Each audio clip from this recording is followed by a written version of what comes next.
4.10 총선 결과 분석해 보겠습니다. 그리고 이후에 어떻게 될지 전국 전망도 함께 해보는 시간 갖겠습니다. 개혁신당 김용남 정책위 의장 그리고 김종대 전 정의당 의원 두 분 나오셨습니다. 어서 오십시오. 네, 안녕하세요. 반갑습니다. 네. 어쨌든 끝났습니다. 총선. 네, 결과 어떻게 보십니까? 어찌됐든 192석, 거야? 범야? 그렇죠. 예, 192석이라는 엄청난 의석이 탄생이 됐습니다.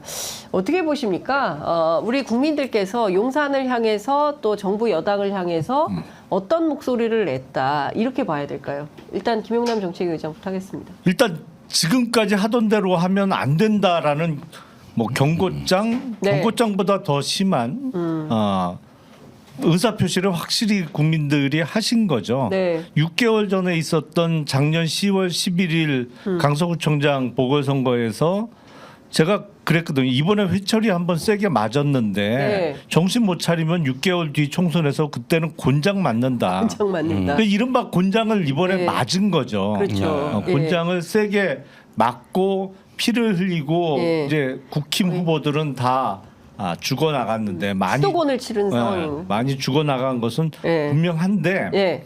그럼에도 불구하고 기가 막히게 약간 애매한 선거 결과예요. 왜냐면 국힘이 108석을 했잖아요. 예. 그러니까 지금하고 몇 석 차이가 안 나요. 그렇죠. 5석 차이 납니다. 그러니까 하던 대로 해도 되는 의석이에요. 그러니까 그러니까 느낌이 참 이게 네, 목리를 부리면 네. 지금처럼 해도 가능한 의석이에요. 네. 문제는 네. 국힘 내부 단속이 과연 가능할 거냐. 그게 문제일 뿐이죠. 네. 그래서 만약에 진짜 그 대호각성을 못한다면 지금보다도 더 국힘에 대한 장악력을 높이려고 할 수도 있겠다. 용산에서. 용산이 왜냐하면 예. 108석을 철저하게 관리해서 이거를 이탈자 없이 끌고 가야 된다라고 생각할 수도 있거든요. 근데 벌써 오늘 아침부터 이탈자들이 나오는 것 같은데 김재섭 이탈자, 안철수 이탈자. 거기는 원래 쉽지 않을 거예요. 원래부터 네. 반은 이탈한 멘탈이었죠. 예. 그러니까 지금 보면 뭐 최상병 사건에 대해서 특검해야 된다라는 게 안철수 당선인, 그다음에 그 누구죠? 김재섭 당선인도 김재섭. 예, 거기도 사실 그 민의를 거슬러서는 네. 안 된다 이제 이런 얘기를 하고 있어요. 그러니까 네. 수도권 민심은 완전히 그렇죠. 예, 그 야당 당선인들과 별반 다를 것 없는 그런 입장을 밝히고 있거든요. 김종대 의원은 어떻게 보세요? 이게 보통 심각한 문제가 아닌가. 우리가 대통령실이 왜 그토록 이종섭 대사를 보호하려고 했을까. 그 뚝이 무너지면 네. 과거에 저기 윤석열식 그 수사 프로세스라면은 그 다음 순서는 대통령실 압수수색입니다. 그러니까 그 전 단계에서 막으려고 했던 거거든요. 네. 그러면 특검이 들어가면은 이제 본인이 그 의혹 대상자로서 대통령실이 당사자가 될 가능성이 높거든요. 이거는 외압에 대한 특검이에요. 그렇게 되면은 이거는 뭐 정권에 명운이 걸렸다고 생각할 가능성이 높죠. 그래서 이종섭 대사도 사실은 선거를 도와준다는 차원에서 호주 대사를 보낸 거예요. 그래요? 국민의힘 선거 편하게 치르라고. 그래서 사실상 대통령이 뭐 엑스맨이다, 네. 민주당 선대위원장이다, 뭐 이런 얘기. 그런데 일이 엉뚱하게 풀린 거지. 작년 12월 23일입니다. 정확하게는 공수처가 드디어 통화 기록을 확보하고 그 기록을 근거로 1, 2월에 압수수색이 들어갔는데 1월에는 압수수색이 절정에 달합니다. 네. 그리고 지금도 그 자료를 분석하고 있다는 거 아닙니까? 그럴 때 그 대사로 내정하고 아그레망을 가지고 막 빨리 아그레망 받으려고 서두를 때가 바로 그때고 증거가 거의 다 나왔어요 지금. 그렇죠. 그러니까 놔둘 수가 없고 그냥 그 서둘러서 내보낸 건데 그게 선거 돕는다고 하는 게 재앙으로 피드백이 된 거거든요.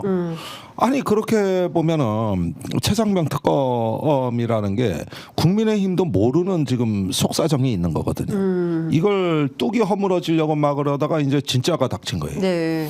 그래서 아까 뭐 우리 김영남 의원님이 그 이번에 곤장을 맞았다 그러는데 사실은 그 뒤에 오는 특검은 곤장보다 더 센 게 태장이에요. 태장. 이게 뭐냐 하면은 그러니까 저기 왜군을 수군을 치라고 이순신한테 권율 도원수가 얘기했는데 네. 말을 안 듣거든. 그러니까 불러다가 혼찌검을 낸다고 친 게 곤장이고 그 봉고 파직을 해버리고 그런데 저 이순신 겁쟁이라고 제가 가서 싹 쓸어버리겠다고 한 게 원균이거든. 네. 그 원균을 그래 삼도 수군 통제사로 앉히니까 와서 보니 이순신 말이 맞거든. 그래서 안 되겠는데 이러니까 더 화가 나잖아. 이래서 퇴장을 친 거예요. 퇴장. 이때 이미 불구가 된 거라고. 그러니까 이래도 죽고 저래도 죽고. 아. 그 몸으로 예. 수군을 끌고 저기 칠전양을 갔다가 거기서 싸워보지도 못하고 노전을 하고 지쳐서 전멸이 되고 원균은 참수를 당한 거거든요. 그러니까 퇴장을 맞은 단계까지는 간 거라고. 지금 국민의힘이 퇴장 단계예요. 퇴장이라고 이거는 곤장이 아니요. 그러다 퇴장하는 거 그랬는데 아니에요? 퇴장이 된 거예요. 그랬는데 그래서 이순신이 다시 와 보니까 그때 명랑해전에 나가는 배 12척이 탈영을 한 거야. 저기 같이 갔다가 죽어. 그래서 몰래 가는 척하고 빠져나온 배가 있었어. 그걸 보고 이순신이 상소문에 신상유 전선 12 저에게는 12척의 배가 있나이다 했는데 어디서 새로 국무총리나 저 비서실장을 이순신 같은 사람 이제 해가지고 신상유 전선 108 이래서 아직까지 108석의 배가 있나이다 이래가지고 이제 예. 연락에 간신지를 하는 거예요 이제. 이렇게 되는 거지. 예. 아, 108석을 가지고. 예. 이렇게 되는 거거든요. 그래서 이게 이제 독약이 되는 거라고 이게. 108석이 독약이다. 그러면은 이제 그 무능한 권율 같은 그 저기 그 대통령이 이제 그러면은 할 수 없다. 내 정권을 위임한다. 이렇게 해서 특검도 받고 보금 내각도 하든지 국민의 뜻대로 하고 내 임기도 한번 상의해봐라.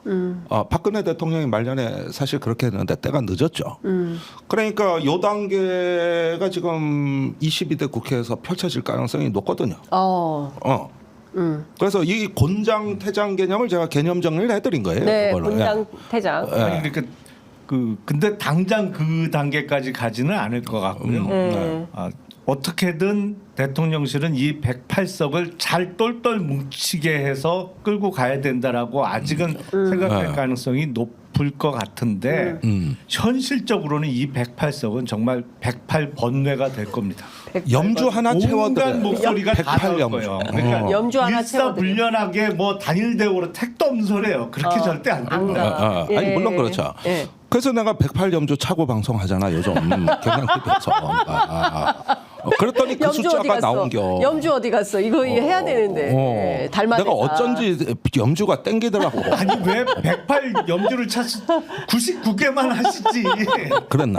아, 108개 잘못하셨네요. 99개 염주를 했어야 되는데. 아, 108 그 염주를 해가지고 일단은 108석을 했네. 국정쇄신을 할 게 그런 여러 가지가 있지만 큰 것도 있지만은 우선 그 우리가 호주에 결례를 많이 했거든요. 네. 그 저 멀쩡한 대사를 자르고 보냈는데 또 자르고 이렇게 해서 지금 이 외교에 우리가 개망신을 당했어요. 그러면 일단 호주를 위로하려면 이종섭 장관을 가장 확실하게 두들겨 팬 사람을 호주 대사로 새로 보내서 예컨대 저 같은 내가 가겠다. 김종대. 예, 거국 차원에서. 이렇게 해서 일단 호주도 좀 수습하고 예. 이렇게 좀 해결하는 솔루션이 나와야 되나. 예. 그래서 내가 그렇게 제안을 받으면 어떻게 해야 되느냐. 예. 어떻게 할 거예요? 제안을 안 하면 내가 명예 호주 대사라도 가겠다는 거야. 내가 교민과 우리 우방국을 위해서. 내가 보기에 지금 떠나고 싶어. 지금 어디론가 떠나고 싶어. 벗어나고파 그대에게서. 아니면 한동훈을 보내. 호주 대사. 아니 근데 지금 중요한 포인트는 이런 것 같아요. 대통령이 변화할 거냐? 네. 안 변한다. 그리고 오히려 대통령실과 그 주변 핵심 측근들은 아우 백석했으면 됐어. 개헌 저지선이 확보된 거야. 안도. 이래서 지금 요 조금 뭐 신용 좀 하다가 네. 바로 하던 대로 하면 된다. 이 가능성이 제일 높은 거 아닙니까 지금? 6개월 전에 그랬잖아요. 강서구청장 선거 17% 이상 대패한 다음에 국민은 늘 옳다 그러고 그게 한 달 정도는 갔어요. 아니면 한 달도 잘 한 달이 안 갔나? 안 갔어요. 하여튼 바로 그때 좀 착해진 조금 척했어요. 바뀌는 듯한 일단 대통령실의 워딩이 좀 바뀌었었으니까. 그리고 현장 소통 네. 막 기사 제목이 계속 그렇게 나왔어요. 그런데 그게 얼마 안 안 돼서 가서. 다시 원위치 되고 예. 어떻게 보면 더 가더라고. 맞아요. 그래서 이번에도 과연 바뀔까? 예. 첫 번째는 인사하는 거 보면 알겠죠. 네. 대통령실 비서실장, 네. 정무수석 뭐 누가 가느냐 네. 그리고 총리 지명을 어떤 사람을 하고 그 과정에서 과연 야당하고 사전에 좀 협의나 이야기를 나눌 거냐. 예. 총리를 근데 총리는 어쨌든 국회에서 인준을 통과되지 않으면 안 되는 거잖아요. 맞아요. 그러니까 그렇습니다. 사전에 협의를 해야 되거든요. 근데 과연 그러겠느냐 두고 봐야죠.